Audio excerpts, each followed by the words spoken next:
तो परमेश्वर के महान और अद्भुत अनुग्रह से ये समय एक बार फिर से परमेश्वर ने हमको प्रदान कर दिया है कि हम लेवल 11 के पहले लेसन को आज समझने जा रहे हैं, जिसका शीर्षक ही God's plan for the ages है। यानी युगों में परमेश्वर की जो योजना रही है उसको हम समझने का प्रयास करेंगे और कुछ ऐसे प्रश्नों के उत्तर भी हम प्राप्त करने का प्रयास करेंगे जो हमेशा हमारे मस्तिष्क के अंदर आते हैं, लेकिन हम कभी भी उनका उत्तर प्राप्त नहीं कर पाते हैं। और एक ऐसा ही प्रश्न जो है वहीं से ही हम अपनी बात को, अपने लेसन को शुरू करेंगे। और वो प्रश्न है कि जब शैतान ने परमेश्वर के खिलाफ पाप किया था, विद्रोह किया था, तो अक्सर ये प्रश्न हमारे मन के अंदर आता है कि परमेश्वर ने शैतान को उस समय ही अथाह कुंड के अंदर बंद क्यों नहीं कर दिया। परमेश्वर ने उसको ऐसा खुला क्यों छोड़ दिया, खुले हुए एक जानवर के समान, एक जंगली जानवर के समान उसको क्यों खुला छोड़ दिया कि वो इतना ज्यादा परमेश्वर की सृष्टि का बिगाड़, इंसान का बिगाड़ जो है वो कर सके। साथ ही साथ हमारे सामने एक और प्रश्न यह उत्पन्न होता है कि जब परमेश्वर को पता था कि शैतान जो है वो सर्प के अंदर होकर के इंसान को बरगलाएगा, उसको बहकाएगा, उसको पाप में गिराएगा, तो परमेश्वर ने पहले से ही शैतान का इलाज जो है वो क्यों नहीं कर दिया। परमेश्वर ने इंसान की रचना करने से पहले ही शैतान को गिरफ्तार करके, उसके दूतों को गिरफ्तार करके उनको कैद खाने में बंद क्यों नहीं किया। यह प्रश्न बार बार हमारे मस्तिष्क के अंदर आता है। और इस प्रश्न का जो आधारभूत उत्तर है, जो कि बाइबल के अंदर दिया गया है, वो आधारभूत उत्तर यह है कि परमेश्वर ने ऐसा इसलिए नहीं किया क्योंकि परमेश्वर के पास अपना एक प्लान था। परमेश्वर के पास अपनी एक योजना थी। उस योजना के तहत परमेश्वर ने ऐसा नहीं किया। और वो योजना जो परमेश्वर के पास थी उसके बारे में उत्पत्ति से लेकर के प्रकाशित वाक्य तक परमेश्वर ने अलग अलग तरीकों से बताने का प्रयास किया है कि वो योजना जो परमेश्वर की थी वो परमेश्वर आज भी पूरी करता चला जा रहा है। और वो योजना के भाग जो हैं वो हम आज बन चुके हैं। तो परमेश्वर के पास एक प्लान था, उस प्लान को परमेश्वर ने इनिशिएट किया और इसी कारण परमेश्वर ने शैतान को खुला छोड़ दिया, उसके दूतों को खुला छोड़ दिया, क्योंकि अल्टीमेटली परमेश्वर उस प्लान को पूरा करने जा रहा है। और उत्पत्ति की पुस्तक से परमेश्वर उस प्लान को बताता हुआ आया है, लेकिन हम लोग कभी भी उस प्लान को नहीं समझ पाते हैं। परमेश्वर ने अलग अलग तरीकों से उस प्लान के बारे में बताया है। जैसे ही परमेश्वर ने आदम की सृष्टि की थी, वहां से वो प्लान जो है वो शुरू हो गया। यहूदी रब्बी जो हैं, जूइश सेजेस जो हैं, वो इस बात को कहते हैं कि परमेश्वर ने 6 दिनों के अंदर जो सृष्टि की रचना करी थी, वो 6 दिन जो हैं वो 6000 सालों को दर्शाते हैं। क्यों दर्शाते हैं? क्योंकि पतरस ने भी इस बात को कहा है कि प्रभु के यहां एक दिन 1000 वर्ष के बराबर होता है। तो जब 6 दिनों में परमेश्वर ने सृष्टि की रचना करी, तो परमेश्वर 6000 सालों के अंदर क्या होगा उस बारे में बता रहा था। और जब मैंने द ग्रेट सैबत के ऊपर आपका लेसन लिया था, जो बड़ा सबद आने वाला है, उसके ऊपर जब लेवल 2 में मैंने आपका लेसन लिया था, तो मैंने आपको बताया था कि किस प्रकार से परमेश्वर ने 6 दिनों में सृष्टि की रचना करी थी। और बिल्कुल वैसा का वैसा हमको मानव इतिहास की 6 सहस्त्राब्दियों के अंदर होता हुआ दिखाई दे रहा है। यानी परमेश्वर के पास एक प्लान है। परमेश्वर उस प्लान को अलग अलग तरीकों से हमारे ऊपर जाहिर करता है, लेकिन फिर भी हम उस प्लान को कभी भी पूरी तरह से नहीं समझ पाते। परमेश्वर प्राचीन काल से उस प्लान के बारे में बताता हुआ आया है। उदाहरण के रूप में यहेजकेल उसका 37 अध्याय और उसके 17वें वचन को यदि आप पढ़ें, तो यहेजकेल उसके 38 अध्याय उसके 17वें वचन के अंदर आप इस बात को पाएंगे कि यहेजकेल 38 अध्याय के अंदर जिस बड़े युद्ध के बारे में बताया हुआ है, जो अंत के दिनों में घटित होगा, उस युद्ध की भविष्यवाणी परमेश्वर कहता है 17वें वचन में कि वो प्राचीन काल से उस युद्ध की भविष्यवाणी करता हुआ आया है। जबकि यहेजकेल 38 अध्याय के अंदर, इज़िकेल 38 चैप्टर के अंदर जो जिस युद्ध के बारे में बताया हुआ है, उस युद्ध की भविष्यवाणी किसी भी पुराने नियम के भविष्यवक्ता के द्वारा नहीं दी गई थी। सिर्फ यहेजकेल के द्वारा ही वो भविष्यवाणी दी गई थी। लेकिन यहेजकेल उसका 38 अध्याय उसके 17वें वचन में परमेश्वर कहता है कि मैं तो प्राचीन काल से भविष्यवक्ताओं के द्वारा इस युद्ध की भविष्यवाणी करता हुआ आया। कैसे करता हुआ आया हूं? परमेश्वर ने उत्पत्ति से वो सारी भविष्यवाणियां जो हैं वो प्रदान करी, और उसकी एक झलक जो थी हमने लेवल 10 के अंदर देखी थी कि किस प्रकार से बाइबल की कहानियों के अंदर परमेश्वर ने भविष्यवाणियों को कंसील करके उनको बाइबल के अंदर छिपाया है।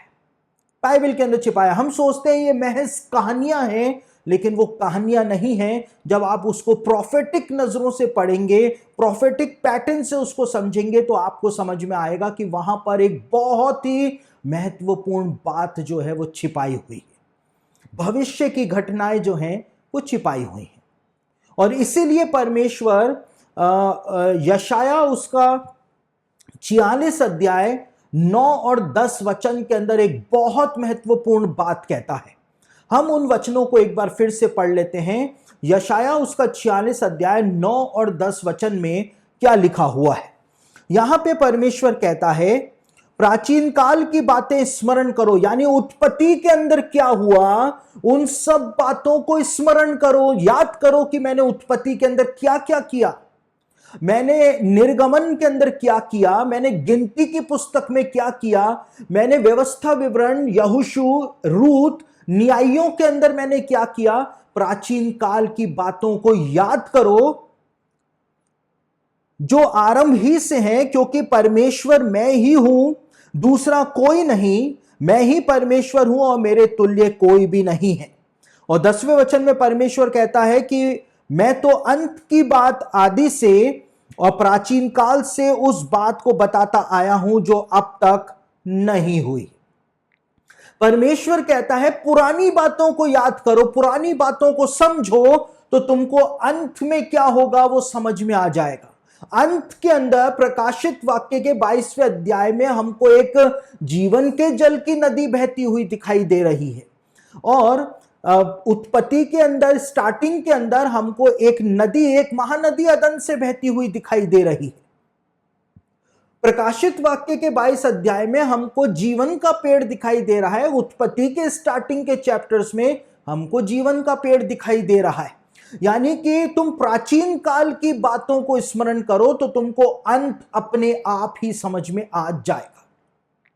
देखिए, मैं एक बात आपको बताता हूं जो मैंने कभी भी किसी को नहीं बताई, और क्योंकि लोग उसको समझ भी नहीं सकते हैं, उसके लिए दिमाग चाहिए उस बात को समझने के लिए।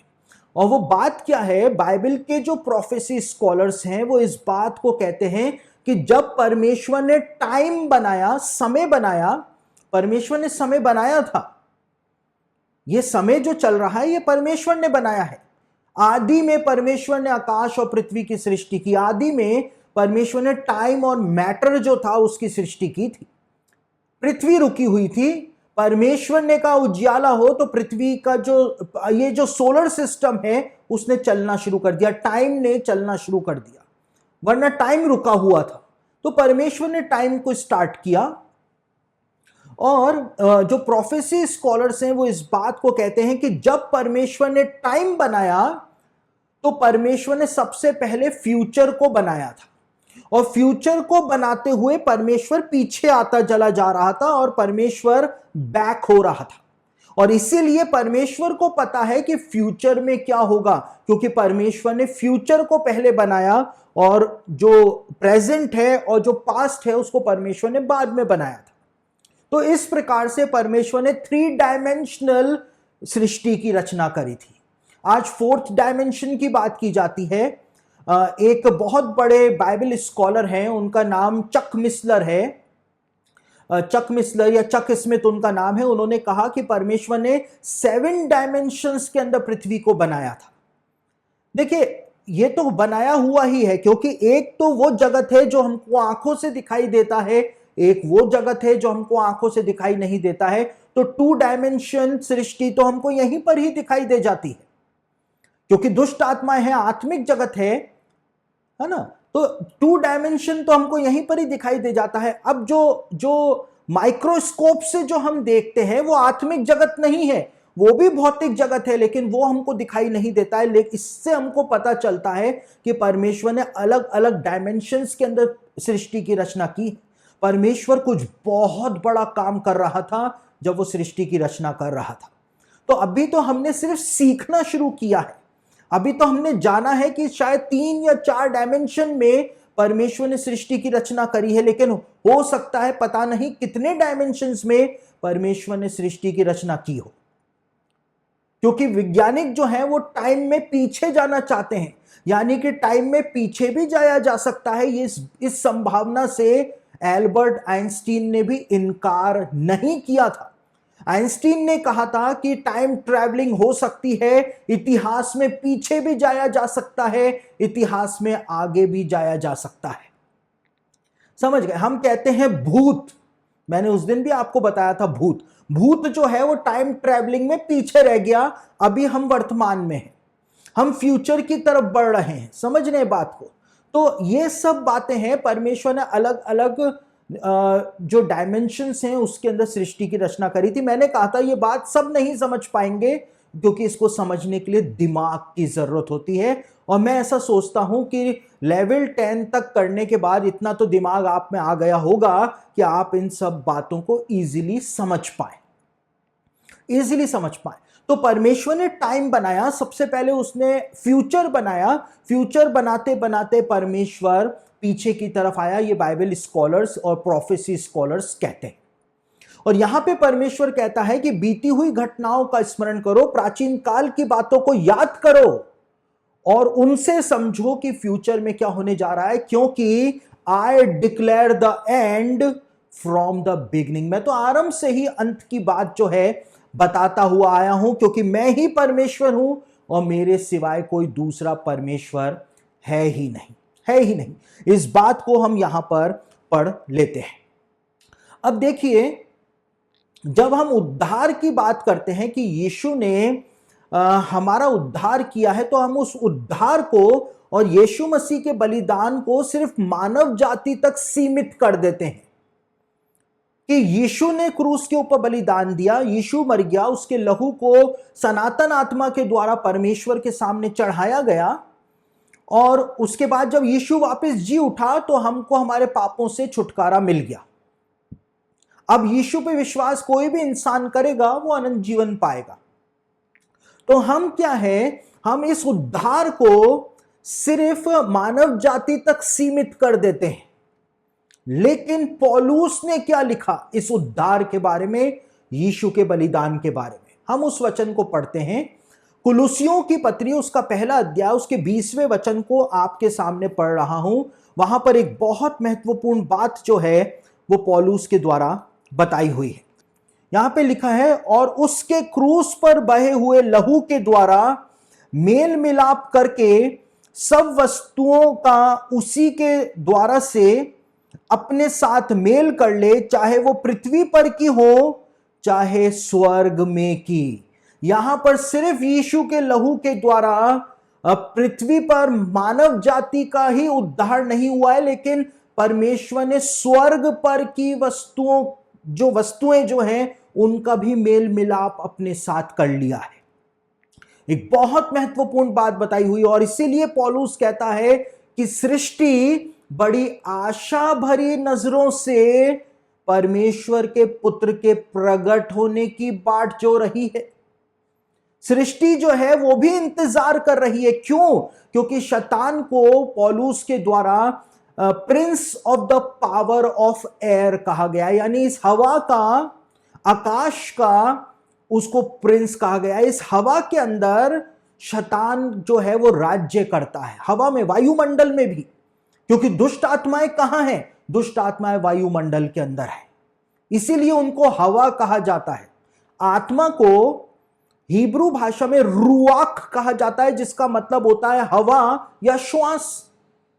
और ग्रीक लैंग्वेज के अंदर जो आत्मा है उसको न्यूमा कहा जाता है। न्यूमा का मतलब होता है हवा या श्वास। और इसीलिए यदि किसी को दुष्ट आत्मा जब उसके अंदर घुस जाती है तो लोग कहा करते हैं इसके ऊपर तो ऊपरी हवा आ गई है, ऊपरी हवा, दूसरी हवा। समझ रहे? हवा क्यों? क्योंकि शैतान और दुष्ट आत्मा इस हवा के ऊपर राज्य करती हैं। हमारा ये मोबाइल का नेटवर्क कैसे चलता है? हवा में। हम जो ये सब शैतानी कार्य देख रहे हैं इंटरनेट पे, ये कैसे चल रहे हैं? हवा में। समझ रहे? शैतान इस हवा के अंदर ये तरंगे जो चलती हैं, चाहे वो मोबाइल नेटवर्क की तरंगे हो, चाहे सैटेलाइट की तरंगे हो, चाहे दूसरी तरंगे हो, इन सब तरंगों के ऊपर भी शैतान राज्य कर रहा है। शैतान राज्य कर रहा है। तो मैं आपको यह बात बता रहा था कि यीशु मसीह जो है उसने सिर्फ मानव जाति का उद्धार करने के लिए बलिदान नहीं दिया, लेकिन क्योंकि शैतान को Prince of the power of air कहा गया है, शैतान को इस संसार का ईश्वर पौलुस ने दूसरा कुरिन्थियों के अंदर कहा, यीशु ने कहा इस संसार का सरदार आता है ना। तो ये शैतान ने जो इस सारी सृष्टि के ऊपर कब्जा किया हुआ है और वो नष्ट कर रहा है इस सारी सृष्टि को। कितने प्लैनेट्स की तस्वीर जो है वो नासा ने खींची है और उन तस्वीरों को दिखाया है कैसे प्लैनेट्स जो हैं वो तबाह हो रहे हैं अलग अलग कारणों से। परमेश्वर ने जब सृष्टि बनाई थी तो कहा था, जब देखा था कि अच्छा है, सब कुछ बेस्ट है। लेकिन आज हम सब कुछ बेस्ट नहीं कह सकते हैं। जब हम बारिश के अंदर बादलों को देखते हैं, बादल पहाड़ के ऊपर उतरते हैं, जब अच्छा मौसम हो जाता है तो हम कहते हैं कि जो परमेश्वर ने बनाया है वो बेस्ट है। लेकिन जब परमेश्वर ने जिस दिन उन सब चीजों को बनाया था उस समय वो कितनी बेस्ट होंगी। आज 6000 साल बाद हम उनको बेस्ट कह रहे हैं, तो जब उनका बिगाड़ नहीं हुआ था तो वो कितनी बेस्ट रही होंगी। ये नदियां जो दूषित हैं उस समय कितनी बेस्ट रही होंगी। तो यहां पर हम देखते हैं कि यीशु ने पूरी सृष्टि के लिए, स्वर्गों के लिए, स्वर्ग के लिए नहीं, स्वर्गों के लिए, सारे प्लैनेट्स और पूरे गैलेक्सीज, पता नहीं कितनी गैलेक्सीज हैं, सबके लिए अपना लहू बहाया, पौलुस कहता है। और देखिए, आप लोग उस वचन को तो आपने हजारों बार पढ़ा होगा, यूहन्ना 3:16, जहां पे लिखा है कि परमेश्वर ने अपने इकलौते पुत्र को दे दिया, है ना, परमेश्वर ने दे दिया। हम उस वचन को एक बार वापस से पढ़ते हैं ताकि मैं आपको एक बहुत महत्वपूर्ण बात बता सकूं। क्योंकि परमेश्वर ने जगत से ऐसा प्रेम रखा कि उसने अपना इकलौता पुत्र दे दिया ताकि जो कोई उस पर विश्वास करे वे नष्ट ना हो परंतु अनंत जीवन पाए। परमेश्वर ने जगत से ऐसा प्रेम किया। परमेश्वर ने सिर्फ इंसान से प्रेम नहीं किया। इंग्लिश में पढ़े तो वहां पर लिखा हुआ है, for God so loved the world. परमेश्वर ने दुनिया से ऐसा प्रेम किया, जगत से, सिर्फ इंसान से नहीं। और यहां पर जो ग्रीक वर्ड यूहन्ना ने यूज किया था वो ग्रीक वर्ड है कॉस्मोस। और कॉस्मोस जो वर्ड है, ग्रीक वर्ड जो है, उसका मतलब जगत नहीं होता है, उसका मतलब वर्ल्ड नहीं होता है, उसका मतलब पृथ्वी नहीं होता है। यहां पर यूहन्ना चाहता तो लिख सकता था कि परमेश्वर ने पृथ्वी से ऐसा प्रेम किया, लेकिन उसने ऐसा नहीं लिखा। उसने कॉस्मोस शब्द का इस्तेमाल किया। और कॉस्मोस शब्द का मतलब ग्रीक लैंग्वेज के अंदर होता है कि परमेश्वर ने स्वर्गों और पृथ्वी से प्रेम किया। यही इसका मतलब होता है, the heavens and the earth. Cosmos का मतलब होता है, यानी जो बात पौलुस ने बोली कि परमेश्वर ने ना केवल इंसान के साथ, ना केवल पृथ्वी के साथ, लेकिन स्वर्गों के साथ भी अपना मेल कर लिया, ताकि इस पूरे संसार में, पूरे यूनिवर्स के ऊपर, पूरे यूनिवर्स को शुद्ध करके परमेश्वर उनके साथ अपना मेल मिलाप कर ले। और इसीलिए पौलुस कहता है कि सृष्टि बड़ी आशा भरी नजरों से परमेश्वर के पुत्रों और खास तौर से परमेश्वर के पुत्र के प्रकट होने की बाट जो रही। तो इसलिए परमेश्वर के पास एक प्लान है और इस प्लान की वजह से ही परमेश्वर ने शैतान को तुरंत ही नाश नहीं किया था। परमेश्वर चाहता तो उसी समय उसको गिरफ्तार करके उसको अथाह कुंड के अंदर बंद कर सकता था, आग की झील में डाल सकता था, या किसी दूसरे प्लेनेट के अंदर परमेश्वर उसको बंदी बना करके रख सकता था। लेकिन परमेश्वर अपनी योजना को पूरा करना जानता है।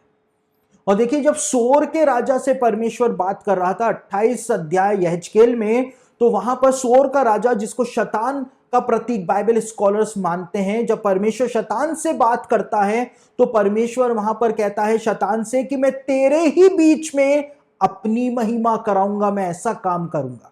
शैतान का राज्य छाया हुआ है पृथ्वी पर, लेकिन मसीही लोग हैं, यहूदी लोग हैं जो परमेश्वर की महिमा कर रहे हैं। चाहे कितना ही दुख उठा रहे हैं, कितना ही सताव सह रहे हैं, लेकिन परमेश्वर की महिमा कर रहे हैं। परमेश्वर शैतान को चुनौती देता है कि तू संसार का राजा बना बैठा है, लेकिन मैं तेरे ही शासन के अंदर अपनी महिमा करा करके दिखाऊंगा। यह परमेश्वर की महानता है, यह परमेश्वर का पराक्रम है। और इसीलिए लिखा है कि तेरा राज्य आए। हम जब भी ये प्रार्थना करते हैं, देखिए कई सारे पेंटिकॉस्टल्स जो हैं वो ज्यादा होशियारी दिखाते हैं और वो कहते हैं कि प्रभु की प्रार्थना हमको नहीं बोलनी चाहिए। ये गलत है, लेकिन वो गलत नहीं है, वो यीशु के द्वारा सिखाई गई है। वहां पर क्या लिखा हुआ है, जब हम प्रार्थना करते हैं तो हम प्रार्थना किस बात की करते हैं? तेरा राज्य आए। हम शैतान को डिफीट करते हैं वहां पर। अब एक और महत्वपूर्ण बात आपको यह बताता हूं, जो शैतानवादी हैं, 1966 से जो शैतानवाद शुरू हुआ, जो सैटेनिक बाइबल है, उसमें प्रभु की प्रार्थना जो है, फादर इन हेवन जो है, हे हमारे पिता की जो प्रार्थना है, वो रिवर्स करके लिखी गई है, उल्टी करके लिखी गई है शैतानवादियों के द्वारा। और अपनी हर ब्लैक मास में, उनका ब्लैक मास होता है, उस हर ब्लैक मास में वो उस प्रार्थना को पढ़ते हैं जो शैतानी बाइबल में लिखी है, और उसमें उन्होंने क्या लिखा है उसको उल्टा करके कि तेरा राज्य ना आए।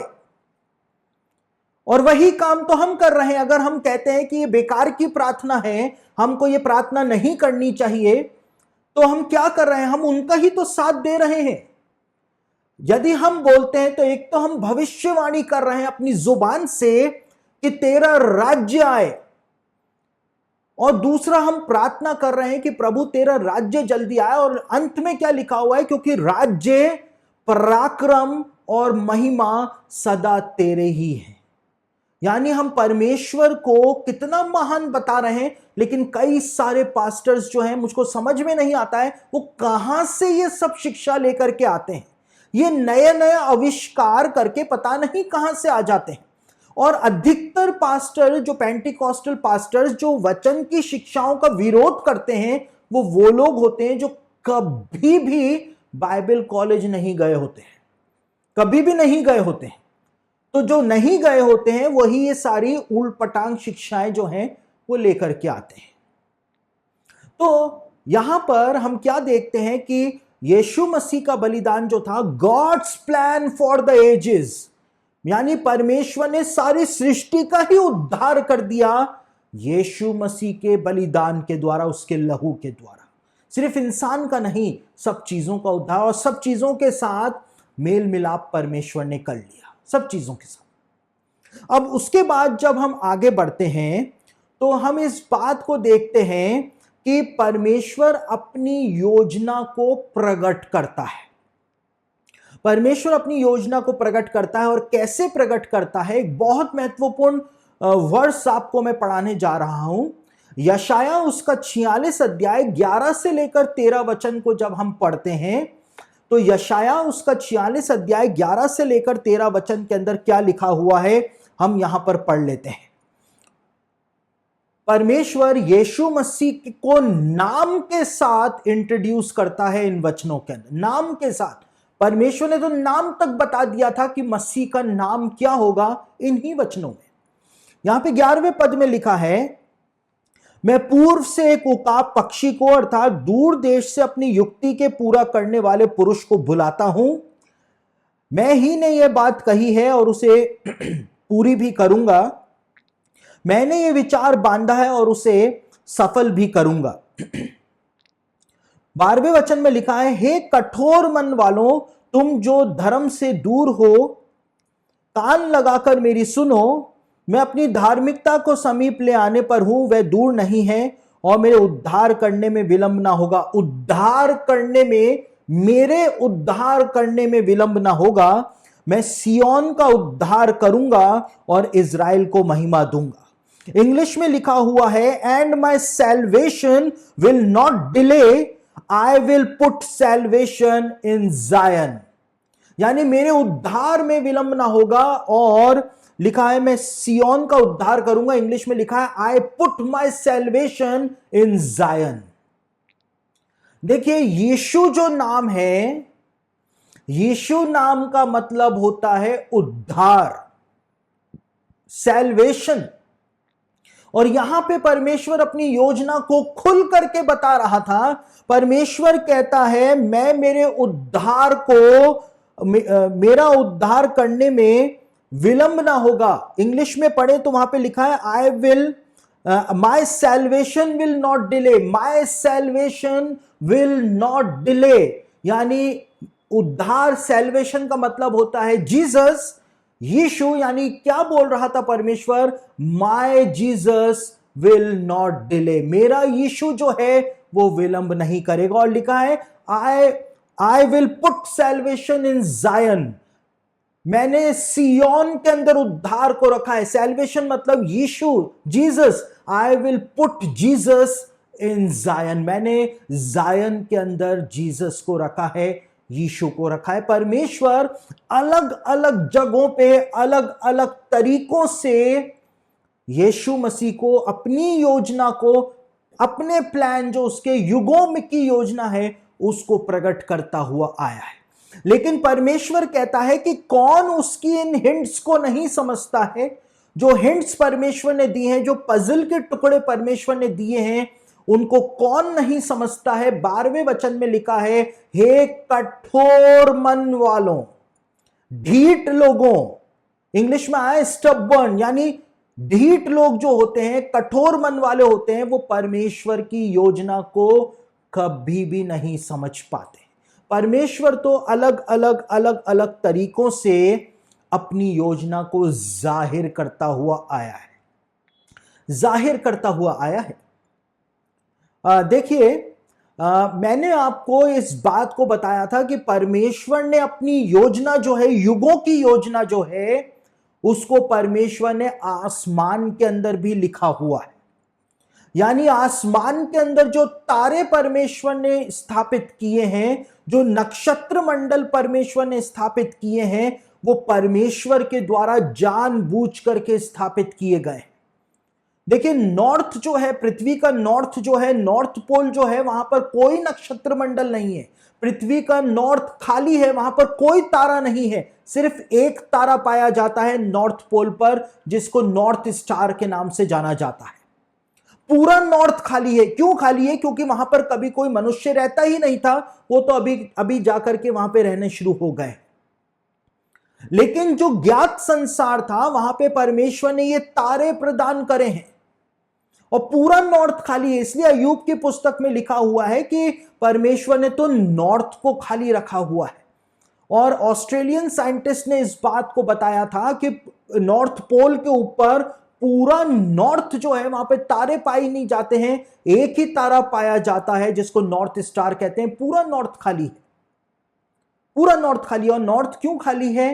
क्योंकि बाइबल में स्वर्ग का डायरेक्शन बताया हुआ है कि स्वर्ग कहां है। आप लोगों ने सुना होगा, कई सारे ज्ञानी बोलते हैं कि स्वर्ग जो है वो पूरब दिशा में है। आप लोगों ने सुना होगा ये बात। लेकिन बाइबल में बताया हुआ है कि स्वर्ग जो है वो पृथ्वी के उत्तर दिशा में है, उत्तर दिशा में है स्वर्ग। कैसे पता हमको?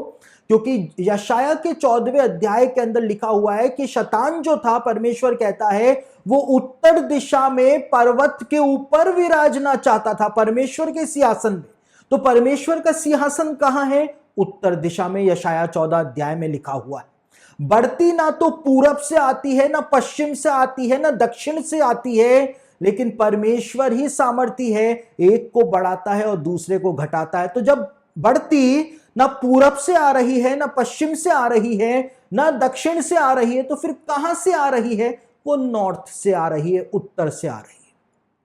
और जब परमेश्वर यहेजकेल के पास आया तो वो कहता है उत्तर दिशा से मुझको एक बड़ी आंधी जो है वो आती हुई दिखाई दी। परमेश्वर उत्तर दिशा से आ रहा था। परमेश्वर के मंदिर का जो जो डायरेक्शन था वो उत्तर दिशा में बनाया गया था। मूसा के तंबू का डायरेक्शन जो था वो उत्तर दिशा के अंदर बनाया गया था। क्यों बनाया गया था? क्योंकि परमेश्वर उत्तर दिशा के अंदर, स्वर्ग है, कहां है हमको नहीं पता, लेकिन उत्तर दिशा के अंदर स्वर्ग है, इसलिए उसी डायरेक्शन के अंदर मंदिर और तंबू जो है वो बनाए गए थे। तो इन तारों में परमेश्वर ने अपनी युगों की योजना को छिपाया है। ये बात मैं आपको कई बार बता चुका हूं और आज फिर से आपको यही बात बताने जा रहा हूं। तो परमेश्वर ने तारों के अंदर अपनी योजना को कैसे रखा है? क्योंकि ये कॉन्स्टिलेशंस जो हैं, नक्षत्र मंडल जो हैं, इनके बारे में आप जानते हैं, आप समझते हैं। इसलिए एक नक्षत्र मंडल जो ऊपर आसमान के अंदर पाया जाता है, जिसको कोमा कोमा के नाम से जानते हैं, आप उसकी तस्वीर को जब देखेंगे तो आपको समझ में आएगा कि परमेश्वर ने किस प्रकार से अपनी योजना को तारों के अंदर भी छिपाया है।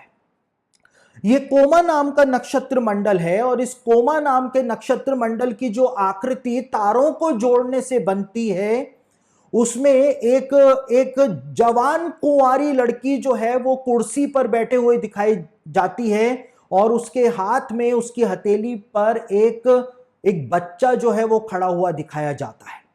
और ये कोमा जो नाम है, इस नाम का मतलब होता है मन भावना व्यक्ति। और ये मन भावना व्यक्ति जो है, इसके लिए प्राचीन काल से जो सभ्यताएं हुई वो इस बात को मानती हुई आई हैं कि कोमा नाम के इस नक्षत्र मंडल में ये स्त्री जो दिखाई जाती है, ये कुंवारी लड़की है जो कि एक संतान को, एक बालक को जन्म देगी और ये बालक जो होगा वो ही सारी जातियों का मन भावना व्यक्ति होगा। इसीलिए इसको कोमा कहा जाता है। और ये बालक जो होगा वही इस संसार में मसीह के रूप में जन्म लेगा। अब आप देख लीजिए हग्गई भविष्यवक्ता की पुस्तक, उसका 2 अध्याय, उसके 7वें वचन को किंग जेम्स वर्जन बाइबल में अगर आप पढ़ेंगे तो वहां पे लिखा हुआ है, हग्गई भविष्यवाणी करता है कि सारी जातियों की मन भावनी वस्तु इस संसार में आएगी। सारी जातियों की मन भावनी वस्तु क्या है? यीशु मसीह जो है वो सारी जातियों का मन भावना व्यक्ति है, मन भावनी वस्तु है। और बाइबल स्कॉलर्स जो हैं वो इस बात को कहते हैं, जो रिसर्चर्स हैं वो इस बात को बताते हैं कि प्राचीन काल से ही बेबीलोनियन सभ्यता में, मेसोपोटामिया की सभ्यता के अंदर, साथ ही साथ जो अलग अलग सभ्यताएं थी, मिस्र की सभ्यता थी, असीरियन सभ्यता जो थी, सुमेरियन सभ्यता जो थी, इज़राइल के जो लोग थे वो इस बात को माना करते थे कि जब भी मसीह का जन्म होगा तो कोमा नक्षत्र मंडल के अंदर जो सबसे चमकीला तारा है वो बहुत ही ज्यादा जोर से चमकेगा। और जैसे ही यीशु मसीह का जन्म हुआ था, बाइबल स्कॉलर्स कहते हैं कि बैतलहम का जो तारा चमका था वो कोमा नक्षत्र मंडल के अंदर ही चमका था। और इसी कारण ज्योतिषी जो थे उनको पता चल गया था कि यरूशलेम के अंदर मसीह का जन्म जो है वो हो चुका है। क्योंकि प्राचीन काल से ही यह माना जाता रहा है कि कोमा नक्षत्र मंडल की ये कुंवारी लड़की जो है वो एक यहूदी लड़की है जो कि मसीह को जन्म देगी। देखिए, ये बहुत ही ज्यादा महत्वपूर्ण बात है। बहुत ही ज्यादा महत्वपूर्ण बात क्या है? ये बहुत ही ज्यादा महत्वपूर्ण बात है कि प्राचीन काल से इस बात को माना जाता था कि मसीह का जन्म जब भी होगा तो वो एक यहूदी कुंवारी लड़की के द्वारा ही होगा। और इसीलिए वो ज्योतिषी जो थे वो तुरंत यरूशलेम पहुंच गए थे और वो पूछना उन्होंने शुरू कर दिया था कि मसीह का जन्म कहां पर हुआ है। तो उनको कैसे पता चल गया कि यहूदी जाति में से ही मसीह का जन्म होगा? उनको कैसे पता चल गया? यानी कि परमेश्वर की युगों की योजना आसमान के अंदर थी और उसको उस जमाने के लोग जाना करते थे। हम नहीं जानते हैं, हमको तो मोबाइल से फुर्सत मिल जाए तो ही बहुत बड़ी बात है। हम तो अखबार पढ़ लें वो ही बहुत बड़ी बात है। आजकल तो हमने मोबाइल को ऐसा कर लिया है कि टॉयलेट में भी जाते हैं तो मोबाइल के साथ ही जाते हैं। समझ रहे बात को? खाना भी खाते हैं तो मोबाइल के साथ ही खाते हैं, कहीं ऐसा ना हो कि मोबाइल ही खा जाएं कभी भूल से। तो हम तो मोबाइल के अंदर उलझ गए हैं, लेकिन प्राचीन काल के लोग जो थे वो परमेश्वर की इस योजना के बारे में जाना करते थे। और सिर्फ कोमा जो है वो ही परमेश्वर की योजना को नहीं बताता है। मैंने तो पूरी की पूरी किताब जो है इसके ऊपर लिखी हुई है, जो आप में से कईयों के पास है। तारों में सुसमाचार इसका नाम है। और इस किताब के अंदर मैंने सारे नक्षत्र मंडलों के बारे में बताया है कि कैसे ये सारे नक्षत्र मंडल परमेश्वर की महिमा को प्रकट करते हैं, उसकी युगों की योजना को दिखाते हैं। साथ ही एक और नक्षत्र मंडल है, उसको भी हम देख लेते हैं, जिसका नाम है सर्पीन्स। और सर्पीन्स जो है, आपको सर्पीन्स का मतलब होता है सर्प। और इसी नक्षत्र मंडल के अंदर एक और जो पुरुष की आकृति आपको दिखाई दे रही है आसमान में, वो है ओफिकस। और ये ओफिकस नाम का शूरवीर जो है, इसने अपने हाथों से ये सर्पीन्स जो है एक बड़े सर्प को पकड़ा हुआ है। और आप इसका पैर देख सकते हैं, इसके एक पैर के ऊपर बिच्छू जो है वो डस रहा है, और दूसरे पैर से ये उस बिच्छू का सर जो है वो कुचल रहा है। कुछ समझ में आ रहा है आपको? सब कुछ तो लिखा हुआ है ना?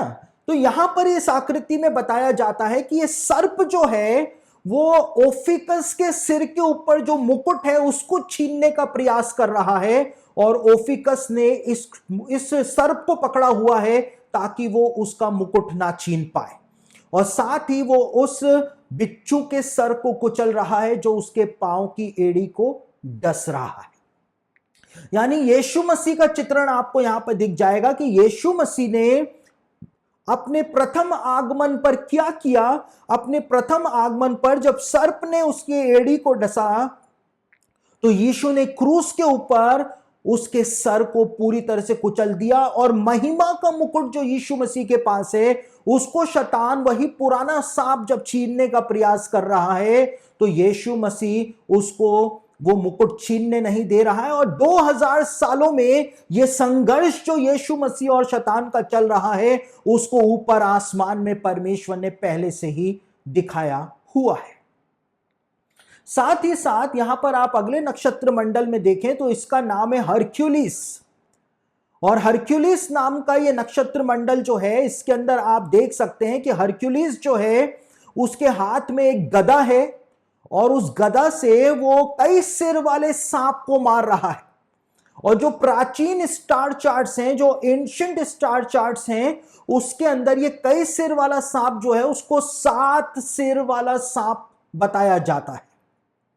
और 7 सिर वाला सांप हमको प्रकाशित वाक्य में दिखाई देता है, और वो 7 सिर वाला सांप जो है वो शैतान बताया गया है प्रकाशित वाक्य में।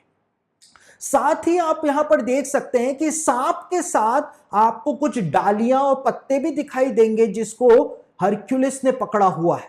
और इसीलिए जो स्कॉलर्स हैं वो इस बात को कहते हैं कि ये डालियां और पत्ते जो हैं वो अदन की वाटिका वाले सांप को प्रकट करते हैं, जो जहां पर आदम और हवा को शैतान ने सर्प के रूप में बहकाया था, उसको हरक्यूलिस जो है वो दंड दे रहा है। यानी कि जब यीशु मसीह का दूसरा आगमन होगा तो फाइनली यीशु मसीह शैतान को किस प्रकार से दंड देगा वो यहां पर बताया हुआ है। और इसीलिए प्रकाशित वाक्य में शैतान को अदन की वाटिका के साथ कनेक्ट करके यूहन्ना के द्वारा बताया गया है। उसने कहा है वही पुराना सांप जो इब्लिस और शैतान कहलाता है। इस बात को यहां पर बताया हुआ है। तो ये ओफिकस जो है वो यीशु मसीह के प्रथम आगमन को दर्शाता है, और हरक्यूलिस नाम का ये नक्षत्र मंडल जो है वो यीशु मसीह के दूसरे आगमन को दर्शाता है। साथ ही साथ एक और नक्षत्र मंडल है जिसका नाम है ओरायन।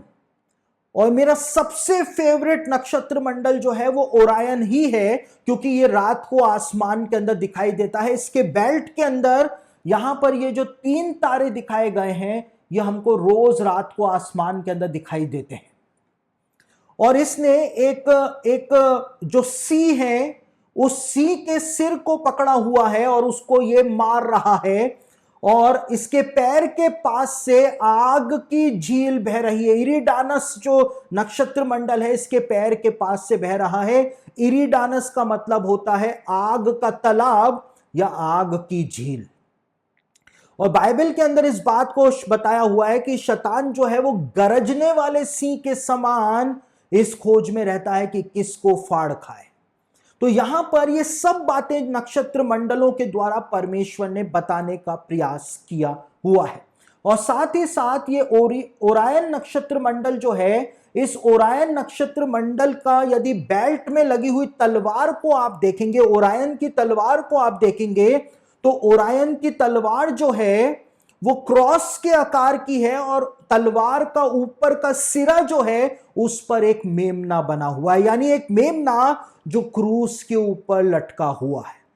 और ये सब काल्पनिक नहीं, ये सब मसीही लोगों ने नहीं बनाया है। प्राचीन काल से जो तारों की आकृति परमेश्वर ने सेट की है आसमान में, वो उस आकृति को आप यहां पर देख रहे हैं। साथ ही साथ यहां पर आप देख सकते हैं एक और नक्षत्र मंडल है जिसका नाम है एंड्रोमेडा। और ये एंड्रोमेडा जो है इसका मतलब होता है मंडली।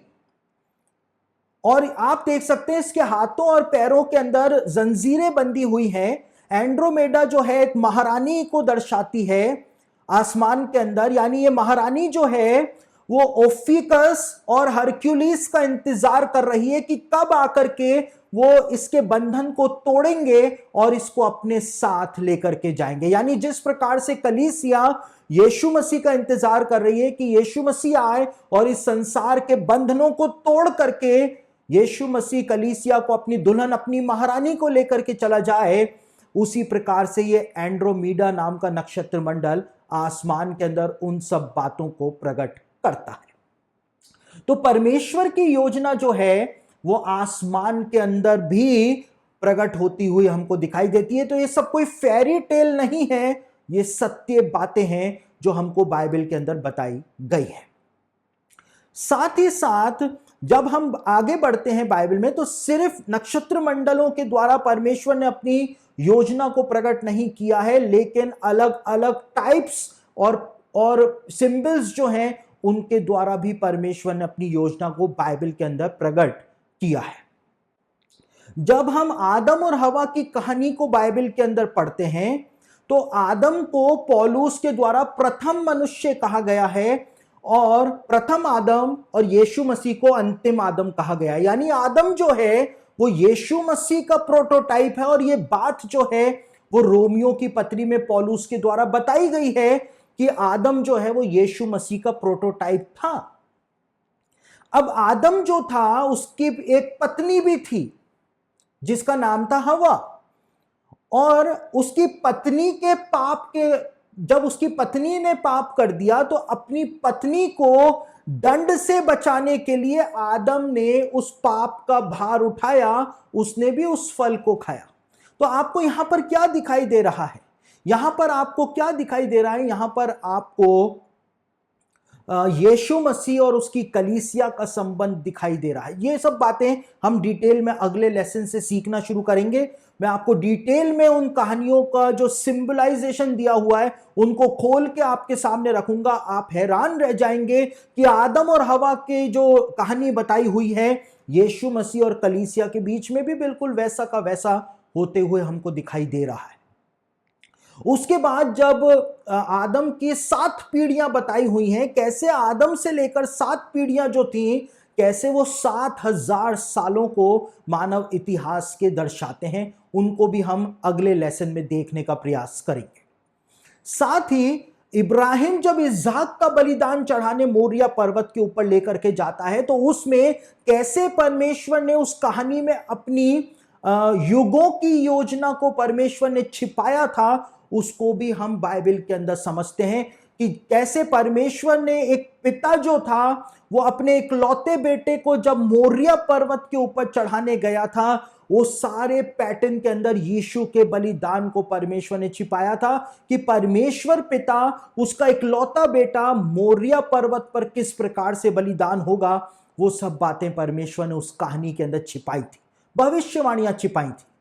हमने बीते लेसन के अंदर देखा था कि यूसुफ जो था उसको जो रिजेक्ट कर दिया गया, यूसुफ जो था उसका जीवन जो था वो यीशु मसीह के लिए किस प्रकार से एक भविष्यवाणी थी, वो परमेश्वर के युगों की योजना का ब्लूप्रिंट बन करके हमारे सामने आ जाती है। हमने देखा था कि दाऊद का फर्स्ट कमिंग और सेकंड कमिंग कैसे यीशु मसीह के फर्स्ट कमिंग और सेकंड कमिंग की भविष्यवाणी के रूप में सामने आ जाता है। वो दाऊद के जीवन में घटित हुई सत्य घटनाएं थी, लेकिन उन सत्य घटनाओं में भी भविष्य की घटना की झलक छिपी हुई थी। जो कुछ एलिया भविष्यवक्ता के साथ हुआ वही सब कुछ यीशु मसीह के साथ हुआ था। एलिया को जिंदा स्वर्ग पर उठाया गया, यीशु मसीह को जिंदा स्वर्ग पर उठाया गया। एलिया जो था उसने 3.5 साल तक इज़राइल के अंदर काम किया जब इज़राइल के अंदर अकाल पड़ा हुआ था, और यीशु मसीह ने भी 3.5 साल तक सेवा करी जब इज़राइल के अंदर आत्मिक अकाल पड़ा हुआ था। आप समझ रहे हैं? तो हर कहानी के अंदर भविष्यवाणियां छिपी हुई हैं। जो यीशु मसीह के साथ हुआ वही हमको बीते 2000 सालों से इज़राइल के साथ होता हुआ दिखाई दे रहा है। जैसे यीशु मसीह को धुतकारा, जैसे यीशु मसीह को मारा, जैसे यीशु मसीह को अन्य जातियों के हाथ में सौंप दिया, वही तो इज़राइल के साथ बीते 2000 सालों से हुआ। यीशु मसीह का जीवन यहूदियों के लिए एक भविष्यवाणी बन गया था। तो परमेश्वर पैटर्न्स को छिपाता है, अपनी योजना को कहानियों के अंदर परत ब परत करके छिपाता है और अपनी योजना को सामने लेकर के आता है। यह परमेश्वर का अपना तरीका है। इसलिए परमेश्वर ने शैतान को एकदम से नष्ट नहीं किया, इसलिए परमेश्वर ने आदम और हवा को पाप करने से नहीं रोका, क्योंकि परमेश्वर के पास एक डिवाइन प्लान है, एक परफेक्ट प्लान है। परमेश्वर गलती नहीं कर सकता है। पौलुस कहता है कि परमेश्वर की मूर्खता भी मनुष्यों के ज्ञान से ज्ञानवान है। परमेश्वर गलती भी कर जाए तो भी हम नहीं समझ सकते हैं, हमारे पास इतनी बुद्धि नहीं है। तो परमेश्वर को चैलेंज करने की बजाय, परमेश्वर के ऊपर क्वेश्चन मार्क लगाने की बजाय, हमको परमेश्वर के ऊपर निर्भर होना, डिपेंड होना सीखना चाहिए। देखिए, परमेश्वर ने ऐसा क्यों नहीं किया, ऐसा क्यों नहीं किया, ये वो, इन सबसे बढ़कर यह है कि परमेश्वर ने ऐसा होने दिया, यानी कि वो बात सही थी, इसलिए परमेश्वर ने वैसा होने दिया। वरना परमेश्वर कभी वैसा होने नहीं देता, बिल्कुल भी नहीं होने देता। सारा जो थी उसको फिरौन ने अपने हरम के अंदर फिकवा दिया था। हरम जो होते थे, यानी कि जहां पर वो अपनी कॉन्क्यूबाइंस को रखा करते थे राजा, वहां पर सारा को उसने फिकवा दिया था फिरौन ने। लेकिन परमेश्वर ने फिरौन को सारा को छूने तक नहीं दिया था। वो परमेश्वर की योजना में नहीं था, तो परमेश्वर ने होने ही नहीं दिया। समझ रहे बात? तो जो परमेश्वर की योजना में नहीं है वो परमेश्वर होने नहीं देगा, और जो परमेश्वर की योजना में है उसको परमेश्वर करेगा, और उसको कोई पूरा होने से रोक भी नहीं सकेगा। अगर परमेश्वर को मुझको इस्तेमाल करना है तो कोई रोक नहीं सकेगा, और यदि किसी को नहीं करना है तो कोई कितने ही प्रयास कर ले उसको कोई इस्तेमाल कर ही नहीं सकेगा। इसीलिए प्रकाशित वाक्य में लिखा है कि उसके खोले हुए को कोई बंद नहीं कर सकता, और उसके बंद किए हुए को कोई खोल नहीं सकता। आज कितने थियोलॉजियन जो हैं वो परमेश्वर के ऊपर प्रश्नवाची चिन्ह लगाते हैं कि परमेश्वर यहां पर गलत है, परमेश्वर यहां पर गलत है। वो इंसानी बुद्धि से परमेश्वर को जज करने का प्रयास करते हैं, जो हो ही नहीं सकता। परमेश्वर गलती कर ही नहीं सकता है। अगर हमको लगता है कि मेरे साथ गलत हो रहा है, परमेश्वर गलती कर रहा है, तो हमको ये बात समझ लेनी चाहिए कि परमेश्वर गलती तो कर ही नहीं सकता है। इन सब चीजों में भी भलाई ही उत्पन्न होगी, इन सब चीजों में भी भलाई ही उत्पन्न होगी। अगर आदम और हवा पाप नहीं करते तो पाप इस संसार में आता नहीं। पाप इस संसार में आता नहीं तो परमेश्वर का पुत्र इस संसार में आता ही नहीं। परमेश्वर का पुत्र इस संसार में आके बलिदान देता नहीं तो हमको कभी पता चल पाता ही नहीं कि परमेश्वर हमसे कितना ज्यादा प्रेम करता है। कभी नहीं पता चल पाता। हम हर एक चीज को एवरेज ही लेते। तो हर एक चीज में परमेश्वर की एक योजना है। लेवल 11 में हम परमेश्वर की इन्हीं युगों की योजनाओं को समझने का प्रयास करेंगे। एक एक लेसन करके जब हम आगे बढ़ते चले जाएंगे, हमको परमेश्वर के युगों की योजना समझ में आनी शुरू हो जाएगी। सबसे पहले अब हम अगले लेसन से आदम और हवा से शुरू करेंगे, और जब हम आखिरी लेसन में आएंगे तो आखिरी लेसन हमारा है यू आर ए प्रोफेसी, यानी आप खुद, आप और मैं भी एक भविष्यवाणी है इस दुनिया के लिए। हम आखिरी लेसन में उस बात को सीखेंगे कि परमेश्वर का वो डिवाइन प्लान सिर्फ बाइबल के पेजेस में नहीं पाया जाता है, लेकिन हमारे शरीर में भी, इस जीवन के अंदर भी परमेश्वर का वो डिवाइन प्लान पाया जाता है जो दुनिया के सामने प्रकट होता है। तो हम अब नेक्स्ट लेसन से उस डिवाइन प्लान को पूरी तरह से समझने का प्रयास करेंगे। तो आज मैंने आपके सामने इस बात को रखा है कि परमेश्वर ने जो बात कही थी कि I declare the end from the beginning, यानी आरंभ से ही अंत की बात बताता हुआ आया हूं। क्यों बताता हुआ आया हूं? क्योंकि परमेश्वर ने फ्यूचर को पहले बनाया। फ्यूचर बनाते हुए परमेश्वर पीछे आया था, तो उसको पता है कि हमारे लिए क्या सही है। आप परमेश्वर से प्रार्थना करते हैं किसी चीज के लिए, वो आपको नहीं देता है, तो परमेश्वर को पता है कि वो चीज आपके लिए सही नहीं होगी, सही नहीं होगी। इसलिए परमेश्वर उन चीजों को हमको प्रदान नहीं करता है। वो हमको बेस्ट देता है क्योंकि उसको पता है कि हमारे लिए बेस्ट क्या है।